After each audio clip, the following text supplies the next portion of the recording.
ज्या मंत्र्यांच्या हातात राज्याच्या खेळाडूंचे भविष्य घडवण्याची जबाबदारी आहे त्याच मंत्र्यांवर आता तुरुंगात जाण्याची टांगती तलवार उभी राहिली आहे। मंडळी, कधी अटक होऊ शकते अशी परिस्थिती निर्माण झाली असून राजकारणात यामुळे एकच खळबळ उडाली आहे। हे मंत्री दुसरे तिसरे कोणी नसून अजित पवार गटाचे महत्त्वाचे नेते आणि राज्याचे क्रीडा मंत्री माणिकराव कोकाटे आहेत। एका जुन्या घोटाळ्याचे भूत आता त्यांच्या मानगुटीवर बसले असून नाशिक जिल्हा न्यायालयाने दिलेला निकाल त्यांच्या राजकीय कारकिर्दीला पूर्णविराम देणारा ठरणार का, असा प्रश्न आता उपस्थित झालाय। मंडळी, हे प्रकरण नेमकं काय आहे हे व्हिडिओच्या माध्यमातून सविस्तर पाहूयात। मात्र तुम्ही अजूनही आपले लावरे व्हिडिओ हे यूट्यूब चॅनल सबस्क्राईब केले नसेल तर लगेचच करा, म्हणजे नवीन नवीन व्हिडिओ तुम्हाला पाहायला मिळतील। मंडळी, नाशिक जिल्हा सत्र न्यायालयाने दिलेला हा निकाल माणिकराव कोकाटे यांच्यासाठी मोठा कायदेशीर धक्का मानला जात आहे। वास्तविक हे प्रकरण आजचे नाही तर तब्बल 30 वर्षे जुने आहे। मात्र कायद्याचा हात उशिरा का होईना पण कोकाटेंच्या गळ्यापर्यंत पोहोचलाय। न्यायालयाने त्यांची 2 वर्षाची तुरुंगवासाची शिक्षा कायम ठेवली आहे। इतकेच नाही तर त्यांना तातडीने अटक करण्याचे निर्देशही दिले आहेत। यामुळे आता कोकाटे यांना पोलीस कधीही ताब्यात घेऊ शकतात। एका मंत्र्याला अशा प्रकारे अटक होण्याची शक्यता निर्माण झाल्याचे मंत्रालयापासून ते नाशिकच्या गल्लीबोळापर्यंत फक्त याच विषयाची चर्चा रंगली आहे।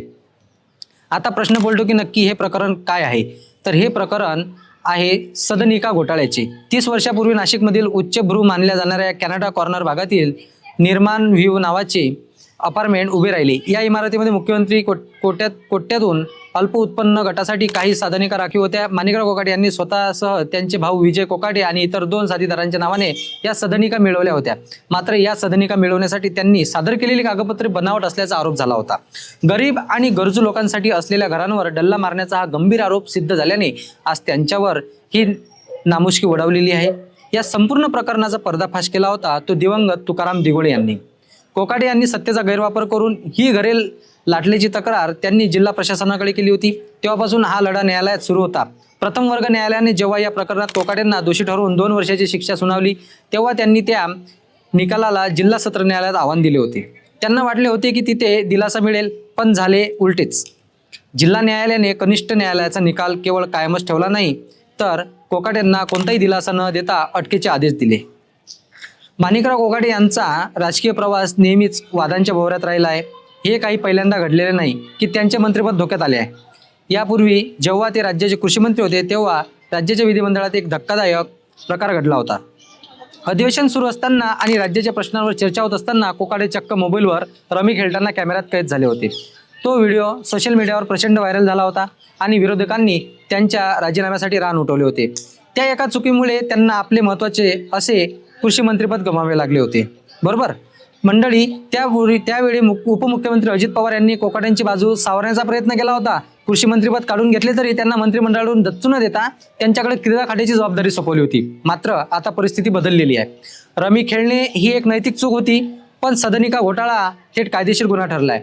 न्यायालयाने शिक्षा कायम केल्यामुळे आता कोकाटे यांच्याकडे मंत्रिपदाचा राजीनामा देण्याशिवाय दुसरा कोणताही पर्याय उरलेला दिसत नाही। तर मंडळी, आज मुंबईत या घडामोडींना वेग आला आहे। माणिकराव कोकाटे हे राष्ट्रवादीचे सर्वेसर्वा अजित पवार यांची भेट घेण्यासाठी देवगिरी बंगल्यावर पोहोचणार असल्याची माहिती आहे। या भेटीत कोकाटे आपली बाजू मांडतील। आम्ही या निकालाच्या विरोधात उच्च न्यायालयात धाव घेऊ, तोपर्यंत मला अभय द्या, अशी विनंती ते दादांकडे करण्याची शक्यता आहे। कायदा आणि सुव्यवस्था पाहता शिक्षण झालेल्या व्यक्तीला मंत्रिमंडळात ठेवणे सरकारसाठी डोकेदुखी ठरू शकते। त्यामुळे अजित पवार आता कोकाटेंना पाठीशी घालतात की त्यांच्याकडून राजीनामा घेतात, याकडे सर्वांचे डोळे लागले आहेत। राजकारणात नैतिकता हा शब्द हल्ली दुर्मिळ झाला असला तरी न्यायालयाच्या दणक्यानंतर विरोधकांनी कोकाटेंना घेरण्याची पूर्ण तयारी केली आहे। ज्यांनी गरिबांच्या घरांवर डल्ला मारला त्यांना मंत्रिमंडळात राहण्याचा कोणताही अधिकार नाही, अशी टीका विरोधकांकडून होत आहे। येणाऱ्या काळात महानगरपालिकेच्या निवडणुका आहेत, अशा वेळी कोकाटेंसारख्या बड्या नेत्यावर झालेली कारवाई पक्षाच्या प्रतिमेला तडा देऊ शकते, अशी भीती राष्ट्रवादी काँग्रेसमध्ये व्यक्त केली जात आहे। त्यामुळे हा निर्णय केवळ एका मंत्र्यांचा नसून पक्षाच्या भविष्यातील राजकारणावर परिणाम करणारा ठरणार आहे। तोपर्यंत मंडळी, माणिकराव कोकाटे यांचे राजकीय वजन नाशिक जिल्ह्यात मोठे आहे। मात्र एकामागून एक येणाऱ्या संकटांनी त्यांची पकड सैल होताना दिसत आहे। प्रथम रमी प्रकरण आणि आता हा घरकुल घोटाळा, त्यामुळे कोकाटे बॅकफुटवर गेले आहेत। नाशिक पोलीस आता न्यायालयाच्या आदेशाची अंमलबजावणी करण्यासाठी कोणत्याही क्षणी हालचाल करू शकतात। जर उच्च न्यायालयाने या शिक्षेला तात्काळ स्थगिती दिली नाही तर कोकाटे यांना आजची रात्र कोठडीत घालवावी लागू शकते। हा घोटाळा करताना बनावट दस्तऐवज तयार करण्याचा ठपका त्यांच्यावर आहे। प्रशासनाची दिशाभूल करणे आणि सरकारी संपत्तीच्या चुकीच्या पद्धतीने लाभ घेणे हे गुन्हे अत्यंत गंभीर मानले जातात. न्यायालयाने 10,000 रुपयाचा दंड आणि 2 वर्षाच्या कारावासाची शिक्षा सुनावताना कोकाटे यांच्यावर कृतीवर कडक ताशेर ओढले आहेत. सत्तेत असूनही कायद्यापेक्षा कोणीही मोठा नाही, हा संदेश या निकालातून समाजात गेला आहे. आता या कायदेशीर लढाईत कोकाटे यांचे वकील उच्च न्यायालयातून कशी आणि किती लवकर स्टे मिळवतात यावरच त्यांचे पुढचे राजकारण अवलंबून असेल.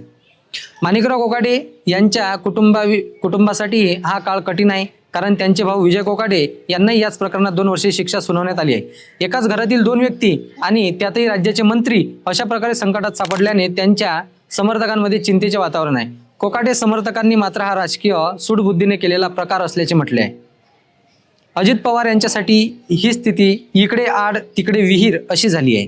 एकीकडे सत्तेचे समीकरण टिकवून ठेवण्याचे आव्हान आहे, तर दुसरीकडे भ्रष्टाचाराचे आरोप सिद्ध झालेल्या मंत्र्याला सोबत ठेवल्यास जनतेत चुकीचा संदेश जाण्याची भीती आहे. कोकाटे हे अजित पवार दादांच्या मर्जीतले नेते मानले जातात. त्यामुळेच मागील वेळी त्यांची चूक पोटात घालून त्यांना दुसरे मंत्रिपद देण्यात आले होते. पण आता न्यायालयाचा निकाल हातात असल्याचे दादांनी विचारपूर्वक पाऊल टाकावे लागणार आहे. या घडामोडींमुळे नाशिकच्या स्थानिक राजकारणातही मोठी उलथापालथ होण्याची शक्यता आहे. जर कोकाटे यांना जेलमध्ये जावे लागले तर त्यांच्या मतदारसंघात आणि जिल्ह्यातील त्यांच्या प्रभावावर मोठा परिणाम होईल. महानगरपालिका निवडणुकीच्या तोंडावर सत्ताधारी पक्षाला हा मोठा सेटबॅक बनला आहे. तुम्हाला काय वाटते? माणिकराव कोकाटे यांनी राजीनामा द्यावा का आणि अजित पवार त्यांना पुन्हा एकदा वाचवतील का? तुमच्या प्रतिक्रिया आम्हाला कमेंटमध्ये नक्की कळवा आणि लावरी व्हिडिओ बघायला विसरू नका.